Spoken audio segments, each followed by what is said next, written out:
வணக்கம். குலதெய்வத்த நம்ம யாருக்குமே சொல்லக்கூடாது. சொன்னோமா கட்டி போட்டுருவாங்க. அதனால நம்ம சொல்லக்கூடாதுன்னு சொல்லிட்டு ஒரு கேள்வி. இது it's it's a good question actually. அதாவது இது மூட நம்பிக்கை number 4. Okay. First of all இந்த குலதெய்வம் யாரு? குலதெய்வம் நம்மளோட காக்கும் கடவுள். காவல் தெய்வம்னு சொல்ற ஒரு விஷயம். நம்மளோட குடும்பத்தின் காலங்காலமா வம்சாவளியா வணங்கிட்டு நம்மளோட பாட்டன், முப்பாட்டன் இருந்து காலத்தில அதுக்கு மேலேயே சில பேருக்கு இருக்கு. இப்போ என்னோட குலதெய்வம் அங்காளம்மா.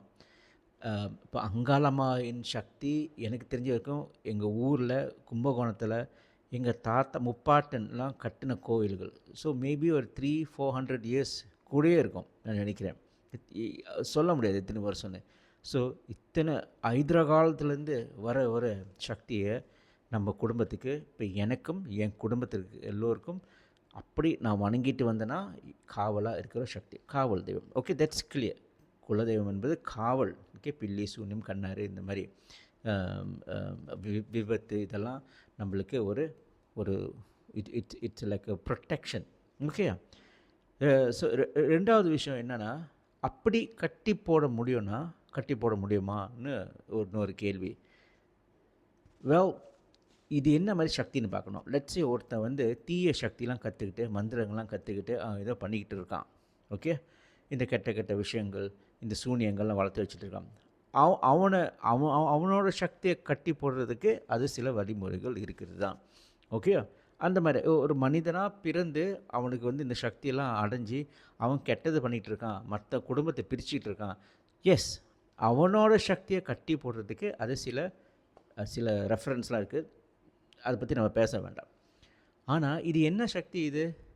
அது பேரில் இருக்க குல தெய்வம்னு. அப்போ அந்த மாதிரி சக்தியை நம்ம கட்டி போட முடியுமான்னு ஒரு கேள்வி. எனக்கு தெரிஞ்சிருக்க முடியாதுங்க. ஐ ஹாவ் டு சே முடியவே முடியாது. இது என்ன நார்மலான சக்தியா? நான் தான் சொல்கிறேனே, எனக்கு தெரிஞ்சிருந்து 300 வருஷம். அதுக்கு முன்னே எத்தனை என்னுடைய முப்பாட்டெல்லாம் வணங்கிட்டு இருக்காங்கன்னு தெரியாது. அந்த மாதிரி வர சக்தியை எப்படி நம்ம கட்டி போட முடியும்?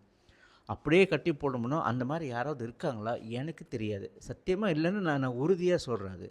அதனால் நம்மளோட குலதெய்வத்தை யாருக்கிட்டேயும் சொல்லக்கூடாது. சொன்னால் கட்டி போட்டுருவாங்க, அந்த சக்தி நம்மளுக்கு வராதுன்னு என்று அந்த எண்ணத்தை டோட்டலாக எடுத்துருங்க. இப்போ நான் பாருங்கள், எல்லோருக்கும் இந்த டிக்டாக் வழியாக எல்லோருக்கும் இதை பார்க்குறவங்க, அட்லீஸ்ட் இந்த பார்க்குறவங்களுக்கு என் குலதெய்வன் அங்காளம்மா தாயே நான் சொல்லிட்டேன். போச்சுடா, நான் சொல்லிட்டேன், இதோட என்னோட அங்காளம்மா போய் கட்டி போட்டுருவாங்கன்னு நினைக்க முடியுமா? அது முட்டாள்தனம். ஓகே, இந்த மாதிரி நம்ம யோசிக்க வேண்டாம். அந்த மாதிரியே யோசிக்க வேண்டாம். இதெல்லாம் யார் சொல்கிறாங்கன்னு கூட எனக்கு தெரியல. ஆனால் எனக்கு நான் உறுதியாக சொல்கிறேன், தாராளமாக சொல்லுங்கள், பெருமையோடு சொல்லுங்கள். இன்னொரு விஷயம் என்னென்னா, சில பேருக்கு இந்த குலதெய்வம் தெரிஞ்சாலும் சொல்ல மாட்டாங்க வெளியே. என்னமோ குலதெய்வம் ஒரு சாதாரணமான ஒரு கடவுள், அதை சொன்னால் என்னை பற்றி நினச்சிடுவாங்க, இது என்னது மூட நம்பிக்கை மாதிரிலாம் இருக்குது.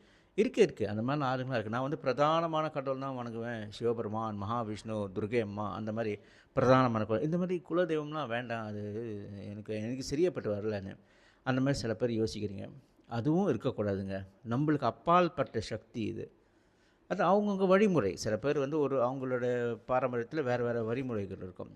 அதுக்காக அந்த சக்தி இல்லைன்னு இருக்காது. சக்தி இருக்குதான். மரியாதை கொடுக்கணும். ஓகே, ஸோ அது ஒன்று. வேறு என்ன? இன்னொரு விஷயம், கட்டி போடுறது அது சைட்டில் வச்சுருங்க. நவ் நல்லா தாராளமாக சொல்லலாம், எந்த இது பிரச்சனை இல்லை. முக்கியமான விஷயம் தடை ஏற்படும். அது நடக்கும். இப்போ லெட்ஸே எனக்கு தெரியுது அங்காள அம்மன்னு, நான் வருஷத்துக்கு ஒரு வாட்டி எதுவும் செய்யலை, அமாவாசைக்கு எதுவும் செய்யலை, எதுவும் பண்ணல வச்சுங்க, அவங்களோட நாமத்தை சொல்ல, அவங்களுக்கு விளக்கு ஏற்றி வைக்கல, என் பிள்ளைங்களுக்கெல்லாம் சொல்லிக் கொடுக்கல நான். அப்படி இருந்துச்சுன்னா கண்டிப்பாக அந்த சக்தி எனக்கு தடை வராது எனக்கு. எஸ், அது இருக்குது. ஆனால் அதை நான் கட்டி போடுறதுக்கு அதெல்லாம் கிடையாது. அதெல்லாம் நம்பிக்கிட்டு இருக்காதீங்க. ஓகே, நன்றி. நல்ல ஒரு கேள்விம்மா. நன்றி. தேங்க்யூ. வணக்கம்.